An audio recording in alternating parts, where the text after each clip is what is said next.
محترم بزرگوں، دینی اور ایمانی بھائیوں، دوستوں، اللہ رب العزت نے ہم مسلمانوں کو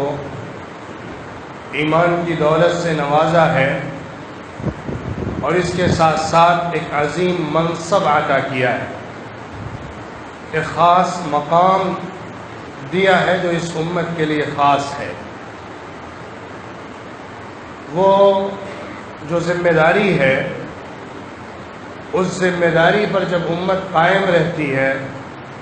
تو اللہ کی طرف سے نصرت کے وعدے پورے ہوتے رہتے ہیں، لیکن جب وہ ذمہ داری چھٹتی ہے تو اللہ کا ہاتھ بھی امت کے اوپر سے اٹھ جاتا ہے، اللہ کی نصرت اور مدد بھی دور ہٹ جاتی ہے۔ قرآن پاک میں اللہ رب العزت نے اس امت کو امت وسط کہا ہے، وَكَذَلِكَ جَعَلْنَاكُمْ أُمَّةً وَسَطًا لِتَكُونُوا شُهَدَاءَ عَلَى النَّاسِ وَيَكُونَ الرَّسُولُ عَلَيْكُمْ شَهِيدًا۔ اسی طرح ہم نے تم کو امت وسط بنایا ہے تاکہ تم سارے لوگوں پر گواہ بن جاؤ اور رسول اللہ صلی اللہ علیہ وسلم تمہارے اوپر گواہ بن جائیں۔ اللہ رب العزت نے ایک جگہ ارشاد فرمایا، هو سماكم المسلمين من قبل وفي هذا ليكون الرسول شهيدا عليكم وتكونوا شهداء على الناس هو اجتباكم وما جعل عليكم في الدين من حرج ملة أبيكم إبراهيم۔ اللہ نے تمہیں چنا ہے، تمہیں منتخب کیا ہے اور تمہارے دین کے اندر کوئی تنگی، دشواری اور مشکل نہیں چھوڑی ہے، سارے مسئلے حل کر کے تمہیں اللہ نے دین عطا فرمایا ہے۔ ابراہیم علیہ السلام کی ملت کو منتخب کیا ہے، چنا ہے، جو تمہارے باپ ہیں۔ محمد صلی اللہ علیہ وسلم کی نسل ابراہیم علیہ السلام سے جا کر جڑتی ہے۔ پھر فرمایا کہ ہم نے تمہارا نام مسلمان رکھا ہے،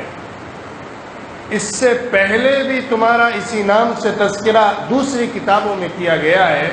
اور اس قرآن پاک میں بھی تمہارا تذکرہ مسلمان کی حیثیت سے کرایا گیا ہے، تاکہ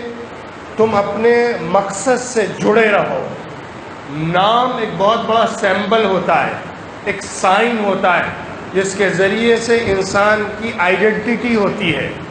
انسان کی شناخت کی جاتی ہے، انسان کی ذمہ داری کو سمجھا جاتا ہے۔ باپ ایک علامت ہے، ایک سائن ہے، ایک ٹائٹل ہے جس کے ذریعے سے ہمارے ذہنوں میں باپ کی جو ساری ذمہ داریاں ہیں، باپ کا جو اسٹیٹس ہے، باپ کی جو ریسپانسبلٹیز ہیں، وہ ہمارے ذہنوں میں لفظ باپ سے، فادر سے، والد کے لفظ سے آ جاتی ہیں۔ اسی طرح اس امت کے لیے اللہ رب العزت نے محمڈنز نہیں چنا ہے، جیسا کہ پچھلی امتوں کے لیے کرسچنز تھا، جیوز تھا، یا دوسرے نام ان کے کسی بڑے کے نام سے جڑ کر یا کسی جگہ سے جڑ کر رکھے گئے تھے، لیکن اس امت کا نام مسلمان رکھا گیا۔ ہوا سماکم المسلمین،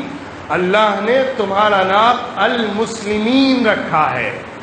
اس امت کا تعارف اسلام سے جڑ کر کرایا گیا ہے، اسلام سے جوڑ کر اس امت کی شناخت اور اس امت کی آئیڈینٹی ہے،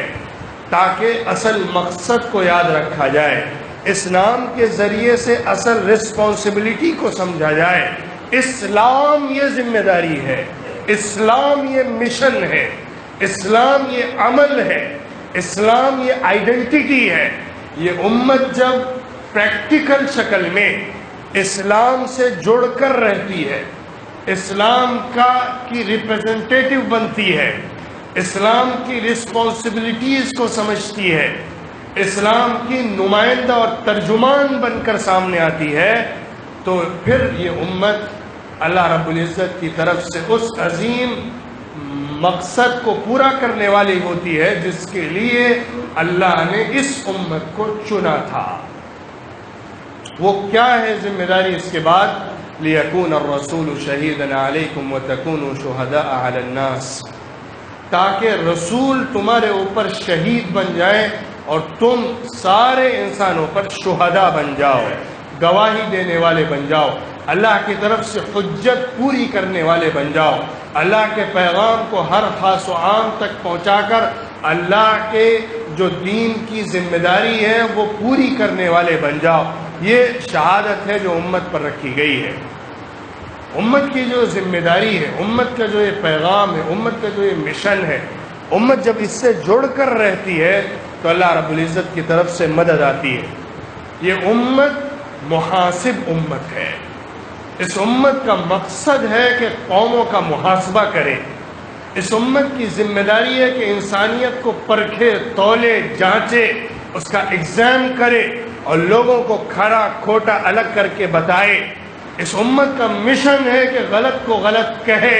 سچ کو سچ کہے۔ جب غلط کو سچ بنایا جائے، جھوٹ کو سچ بنایا جائے، سچ کو جھوٹ بنایا جائے، ظلم اور انارکی کے ماحول پیدا کیے جائیں، نئے نئے ناموں سے لوگوں کے گردنوں میں نئے نئے طوق ڈالے جائیں، تو اس امت کی ذمہ داری ہے کہ وہ لوگوں کو آزادی دلائے۔ اس امت کی ذمہ داری ہے کہ وہ لوگوں کو ان کی صحیح حیثیت یاد دلائے۔ اس امت کی ذمہ داری ہے کہ وہ لوگوں کو ذہنی آزادی عطا کرے۔ اس امت کی ذمہ داری ہے کہ وہ لوگوں کو عقیدے کی آزادی یاد دلائے۔ یہ امت کا مشن ہے، یہ امت کی بعثت کا مقصد ہے۔ اللہ رب العزت نے قرآن پاک میں ایک موقع پر ذکر کیا ہے پچھلی امتوں کا حوالہ دے کر کہ فلولا كان من القرون من قبلكم اولو بقية ينهون عن الفساد في الارض الا قليلا ممن انجينا منهم۔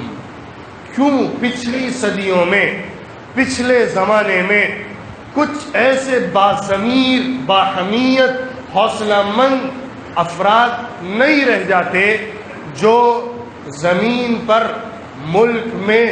بگاڑ اور فساد پھیل رہا ہے اس پر نکیر کرنے کے لیے کھڑے ہو سکیں، جو انگلی پکڑ کر بتائیں کہ کہاں پر کمزوری پیدا ہو رہی ہے، جو ظالموں کے ظلم کو علل اعلان کہہ سکتے ہو، جو ظالم کی کلائی کو موڑ سکتے ہو، جو غلط کو ببانگ دہل غلط کہنے کی ہمت رکھتے ہو، جو خرابی اور کمزوری اور بیماری، انتشار، انارکی اور ظلم اور فساد، کرپشن، بگاڑ جو پھیل رہا ہے، پیدا ہو رہا ہے، اس کو روکنے کے لیے اور اس کی حقیقت کو کھولنے کے لیے آگے بڑھ کر آ سکیں۔ ایسی جماعت کیوں نہیں ہوتی؟ پچھلی صدیوں میں ایسی جماعت کم ملتی ہے۔ چند لوگ ہوتے ہیں جنہیں اللہ اخیر میں نجات دیتا ہے۔ جب اس برائی کی وجہ سے پوری کی پوری قوم اور پورا کا پورا ملک تباہ کیا جاتا ہے تو اس وقت وہی جماعت بچتی ہے جو جماعت منکر پر نکیر کرتی ہے، جو جماعت کرپشن اور فساد اور بگاڑ پر انگلی رکھ کر بتاتی ہے۔ یاد رکھیے، یہ جماعت میجورٹی میں نہیں ہوتی ہے، کبھی بھی نہیں رہی۔ تاریخ اس بات کی شاہد ہے۔ حضرت نوح علیہ السلام سے لے کر تمام انبیاء کا سلسلہ، انبیاء کے بعد جو ان کے راستے پر چلنے والی جماعت کا سلسلہ، ان سب کو آپ دیکھتے جائیے، وہ جماعت جو حق پر گامزن ہو اور حق کو حق کہہ رہی ہو، بگاڑ کو، فساد کو بتا رہی ہو، وہ جماعت چھوٹی ہوتی ہے۔ جب طوفان آتا ہے تو اس طوفان میں سب بہہ جاتے ہیں، کیا چھوٹا، کیا بڑا، کیا بڑا محل، کیا چھوٹا محل، سب اس طوفان میں بہتے چلے جاتے ہیں۔ تنکا جو ایک چھوٹا سا طوفان میں بہہ رہا ہوتا ہے، اس کو پتہ نہیں ہوتا ہے کہ اس کو کدھر جانا ہے، وہ اپنا ڈیسیزن خود نہیں لے سکتا ہے، بلکہ طوفان جس رخ پر اس کو بہاتا ہے وہ اس رخ پر بہتا چلا جاتا ہے۔ آج فساد کا طوفان ہے، بگاڑ کا طوفان ہے، بد اخلاقی کا طوفان ہے، معاشرت کی بگاڑ کا طوفان ہے، ظلم و زیادتی کا طوفان ہے، طاقت کے نشے کا طوفان ہے، مال و دولت کی زرخیزی کا طوفان ہے، دنیا کی کشش کا طوفان ہے. آج طوفان ہے جو بڑی بڑی کرسیوں سے لے کر چھوٹے چھوٹے دکان میں بیٹھنے والے کو اپنی طرف گھسیٹ کر لے جا رہا ہے. یہ طوفان ہے جو ظلم کا طوفان ہے، فساد کا طوفان ہے، کرپشن کا طوفان ہے، دنیا طلبی کا طوفان ہے، دنیا کی محبت کا طوفان ہے، حق سے چشم پوشی کا طوفان ہے. یہ جو طوفان سب کو اپنی لپیٹ میں لیے بھگایا چلا جا رہا ہے. اس کے نتیجے میں کیا اچھا، کیا برا، کیا بڑا، کیا چھوٹا، کیا مسجد کا نمازی اور کیا دکاندار، کیا شرابی، کیا کبابی، کیا حکومتوں کے نشے میں بیٹھنے، حکومتوں کے نشے میں چور افراد، سب کو یہ طوفان گھسیٹے چلا جا رہا ہے. اس جماعت، اس ماحول کے اندر اللہ کہتا ہے کوئی تو ایسی جماعت لے کر کھڑا ہو جو ظلم کو ظلم کہے، جو بگاڑ کو بگاڑ کہے، جو غلطیوں پر انگلی رکھ کر بتائے. یہ انبیاء کا کام تھا. انبیاء کے کام کے بعد اب یہ امت کا کام ہے. امت میں سے سب نہیں کریں گے.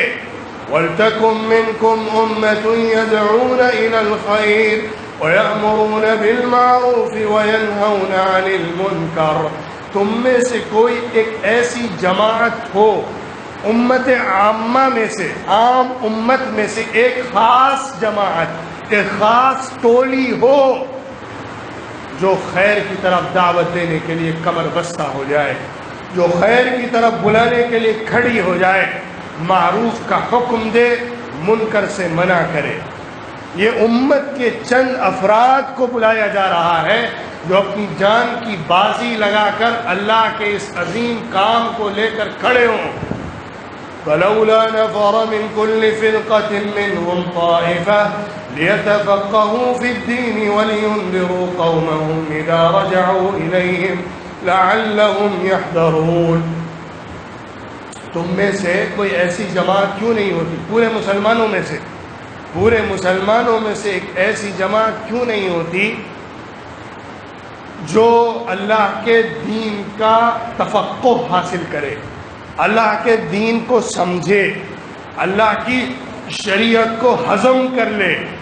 اللہ کے دین کو پی جائے، اس کی زندگی کے اندر اللہ کا پورا دین سامنے آ جائے. یہ جماعت اپنے کو اللہ کے لیے وقف کر کے، اللہ کے دین کے لیے لگا کر، دین کے سلسلے میں پوری بصیرت حاصل کر کے پھر لوگوں کے سامنے آئے اور لوگوں کو ڈرائے، لوگوں کو آگاہ کرے. جو لوگوں کے آنکھوں سے پردے پڑے ہوئے ہیں، جو چیزیں لوگوں کی آنکھوں سے اوجھل ہو گئی ہیں، جو چیزیں دکھائی نہیں دے رہی ہیں، ان سے لوگوں کو باخبر کرے، بتائے کہ کہاں فساد ہے، بتائے کہ کہاں بگاڑ ہے، لوگوں کو سمجھائے کہ تمہارے معاشروں میں کہاں سے بیماریاں پیدا ہو رہی ہیں، لوگوں کو بتائے کہ سوسائٹی میں کرپشن کیوں پیدا ہو رہا ہے. اس کے لیے ایک جماعت کھڑی ہو کر اس مشن کو لے کر آگے بڑھے، اس کام کو پورا کرے. یہ امت کی ایک جماعت کی ذمہ داری ہے. اس کے لیے کون قربانی دینے کو تیار ہوتا ہے، کون آگے بڑھنے کو تیار ہوتا ہے، یہ اس کا اور اس کے رب کا معاملہ ہے. اللہ جس کو قبول کر لیتا ہے اس سے پھر دین کا بڑا کام لے لیتا ہے. دین کا کام اللہ لیتا ہے. دین کا کام انسان اپنے خواہش سے پورا نہیں کر سکتا ہے. انسان کی ایک ذمہ داری ہے، اس ذمہ داری کا اللہ کے ہاں محاسبہ ہونا ہے، لیکن اس ذمہ داری کو قبول کرنا اللہ کا کام ہے. اللہ منتخب کرتا ہے ہر زمانے میں کچھ ایسے افراد کو جو اللہ کے اس عظیم پیغام کو لے کر ساری دنیا میں پہنچاتے ہیں. یاد رکھیے، ساری دنیا مسلمانوں سے ڈرتی ہے، سارے دنیا کو مسلمانوں سے خطرہ ہے. کیا یورپ، کیا ایشیا، کیا افریقہ، سب کو ڈر مسلمان قوم سے ہے. مسلمان قوم سے ڈر اس لیے نہیں ہے کہ ان کے پاس بڑے بڑے فائنینشیل سورسز ہیں. مسلمانوں سے ڈر اس وجہ سے نہیں ہے کہ ان کے پاس گلف کے ممالک ہیں جہاں پر تیل نکل رہا ہے. مسلمانوں سے ڈر اس لیے نہیں ہے کہ ان کے درمیان سے کبھی کبھی آئی ایس جیسی جماعتیں، دہشت گرد جماعتیں کھڑی ہو جاتی ہیں۔ ان کو ڈر مسلمانوں سے اس بنیاد پر ہرگز نہیں ہے، کیونکہ یہ ڈر کی وجہ نہیں ہو سکتی، کیونکہ یہ چیز ان کو ڈرانے والی نہیں بن سکتی، بلکہ اصل ان کو ڈر ہے کہ اس امت کے پاس محاسبے کی طاقت ہے، اس امت کے پاس ساری قوموں کو جانچ کرنے کا کرائیٹیریا موجود ہے، اس امت کے پاس ساری دنیا کو بیوقوف بنانے والوں کے خلاف کھڑے ہونے کی ہمت موجود ہے،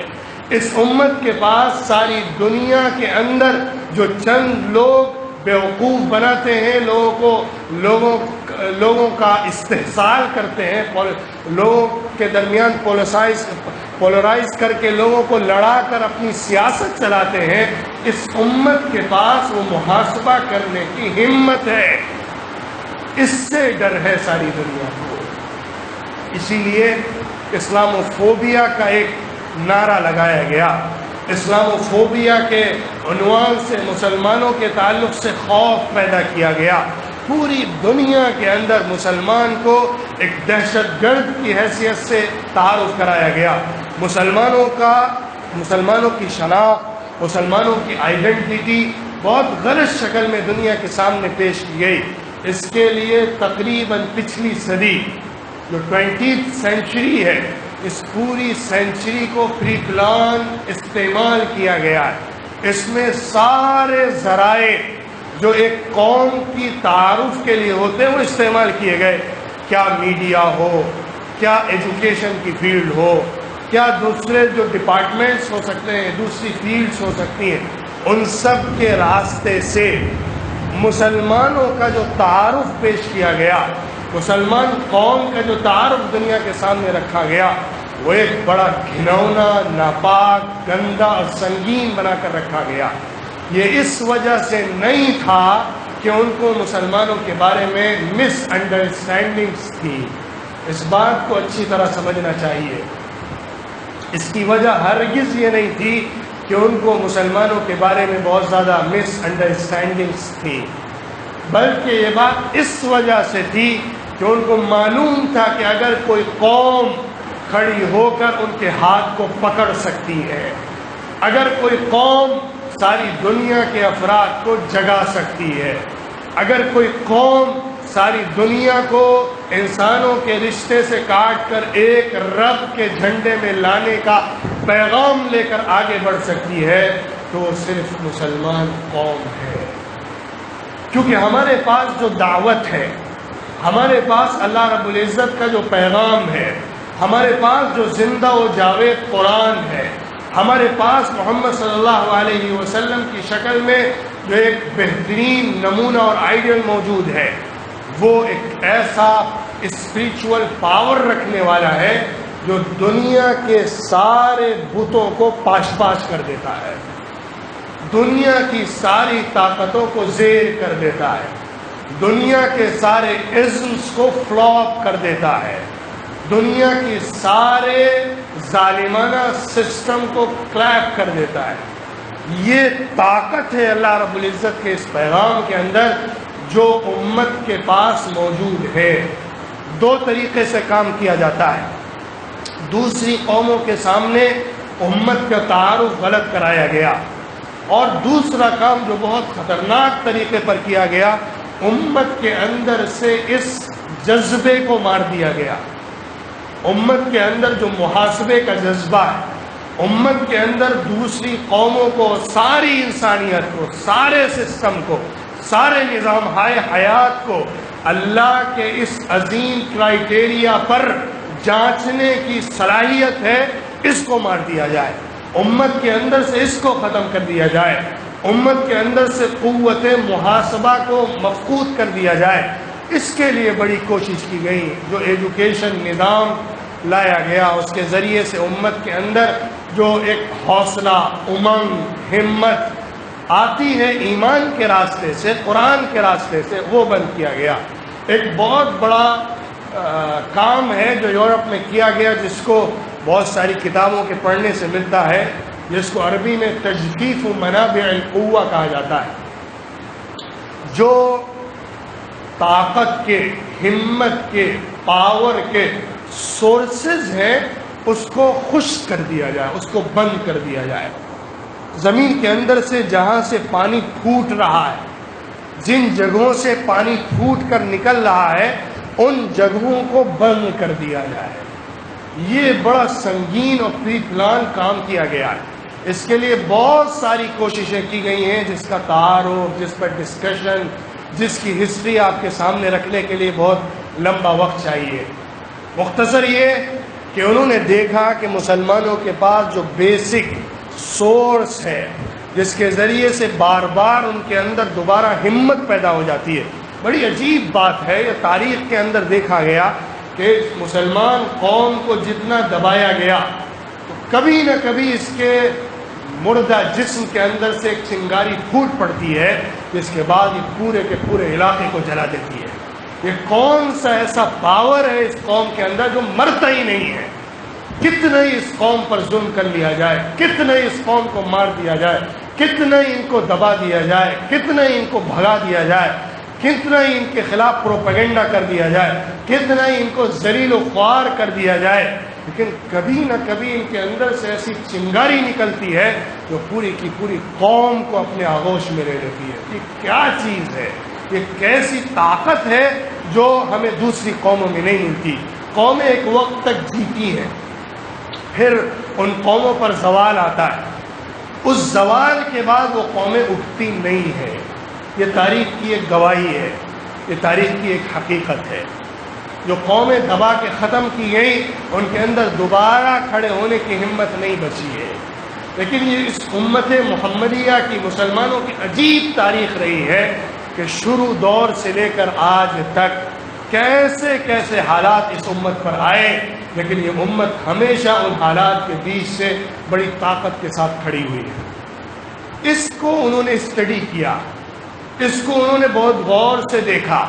اور اس پر انہوں نے بہت ڈسکشنز کیے، ریسرچ کیے۔ ایک بڑی یورپ کی ایک جماعت ہے جو پچھلے 2-3 صدیوں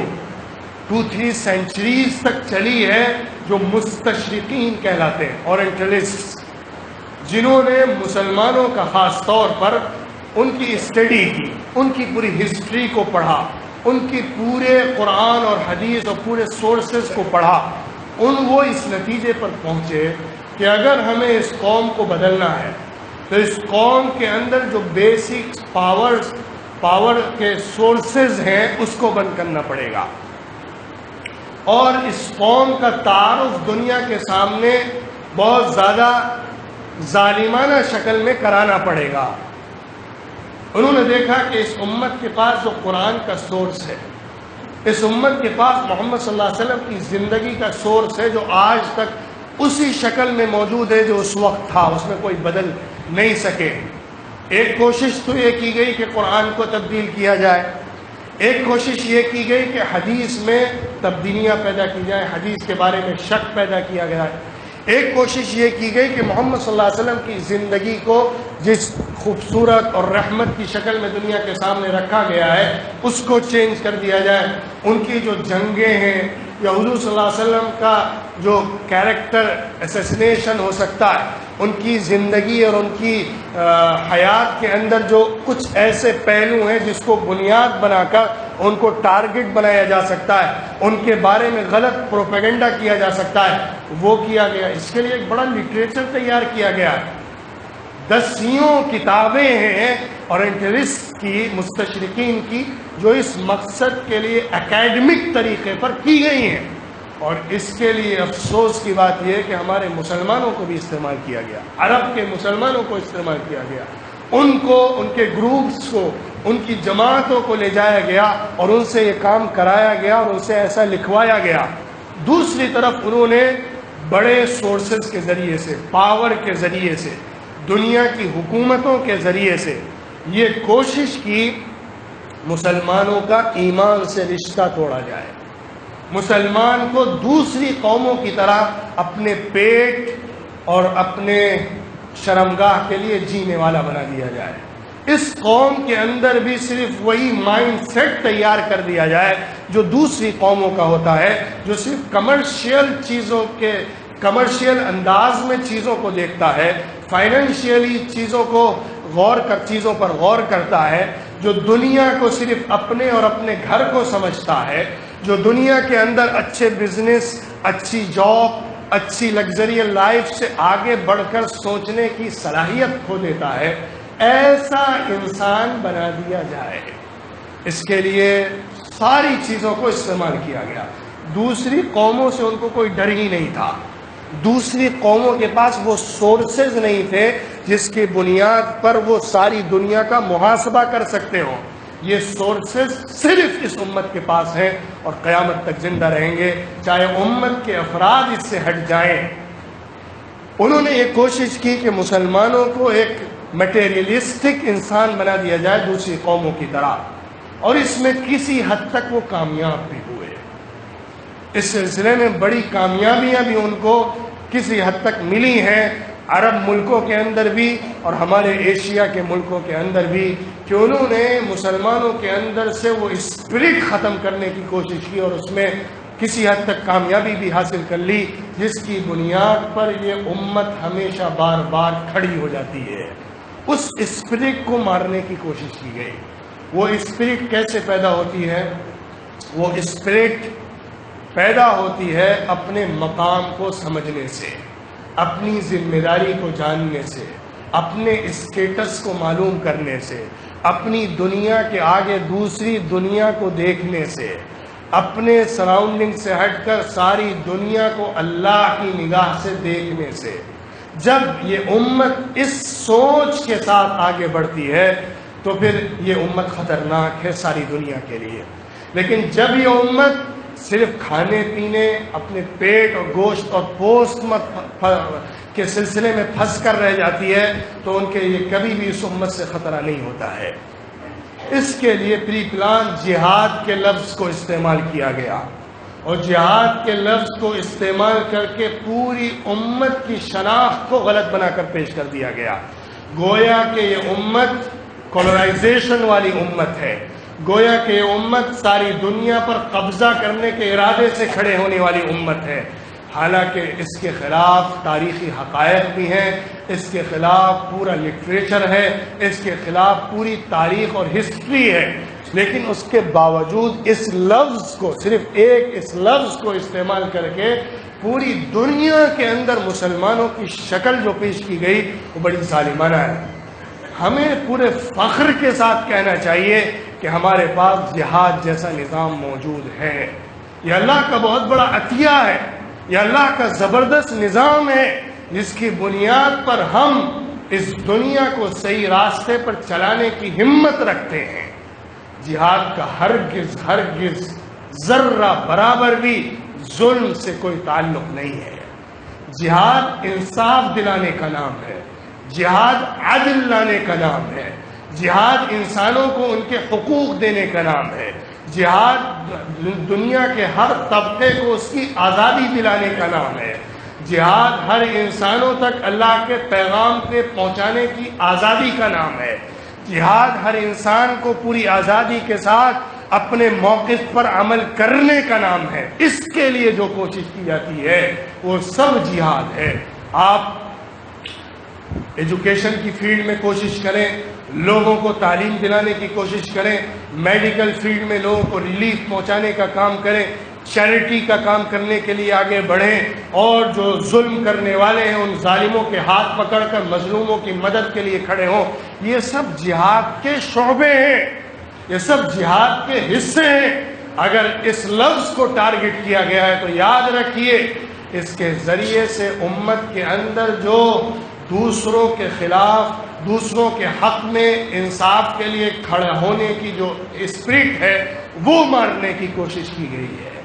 اس امت کے اندر جو دوسروں پر ظلم کیا جاتا ہے ان کے خلاف کھڑا ہونے کے لیے جو اسپرٹ موجود ہے اس کو ختم کرنے کے لیے اس لفظ کو ٹارگٹ بنایا گیا ہے، اور اس لفظ کا غلط تعارف کرایا گیا ہے، اس لفظ کو غلط طریقے پر پیش کیا گیا ہے، اس کو صرف جنگ اور دوسروں کے خلاف تلوار اٹھانے کا نام بتایا گیا ہے، حالانکہ جہاد کا مطلب ہرگز صرف تلوار اٹھانا نہیں ہے۔ جہاد کا مطلب آپ اپنی زبان سے حق کے لیے آواز اٹھائیں، جہاد کا مطلب آپ کمزور طبقے کے ساتھ کھڑے ہونے والے بن جائیں، جہاد کا مطلب مظلوم کی آواز بن کر آپ سامنے آنے والے بن جائیں، جہاد کا مطلب ظالم کو للکارنے والے آپ بن جائیں، جہاد کا مطلب کمزور طبقے کو اس کا حق دلانے والے آپ بن جائیں، جہاد کا مطلب عورتوں پر زیادتیاں جو ہو رہی ہیں اس کو روکنے والے آپ بن جائیں، جہاد کا مطلب انسان کو انسانیت کا درس دینے والے آپ بن جائیں۔ اس لفظ کا غلط تعارف کرانے کی وجہ سے بہت زیادہ مس انڈرسٹینڈنگ مسلمانوں کے اندر بھی پیدا ہو گئی ہیں۔ ہمیں صحیح اسلام، مکمل اسلام، پوری اسپرٹ کے ساتھ جو اسلام ہے وہ دنیا کے سامنے رکھنا چاہیے، اور اسلام کا جو صحیح اور مکمل تعارف ہے وہ دنیا کو بتانا چاہیے۔ اسی مشن کے ساتھ ہم زندہ ہیں، اور جب یہ اسپرٹ ہمارے اندر سے مار دی جاتی ہے تو ہم مردہ قوم ہو جاتے ہیں، یا دوسری قوموں کی طرح ہو جاتے ہیں جس کے اندر نہ اپنا محاسبہ کرنے کی صلاحیت ہوتی ہے، نہ پوری دنیا کا محاسبہ کر کے کوئی فیصلہ لینے کی صلاحیت ہوتی ہے۔ اللہ رب العزت ہم سب کو اپنے اس عظیم مقصد سے جڑ کر جینے والا بنائے، اور بڑی ذمہ داری جو ہمارے اوپر ڈالی گئی ہے اس کو پورا کرنے والا بنائے، حق کی آواز بنائے، ظلم کے خلاف اٹھنے والی آواز بنائے، مظلوموں کی آواز بنائے، اور اس راستے میں جو قربانی، جو کوشش، جو محنت ہم پیش کر سکتے ہیں اللہ اس کو قبول فرمائے اور اس کی توفیق بھی عطا فرمائے۔ وآخر دعوانا الحمد للہ۔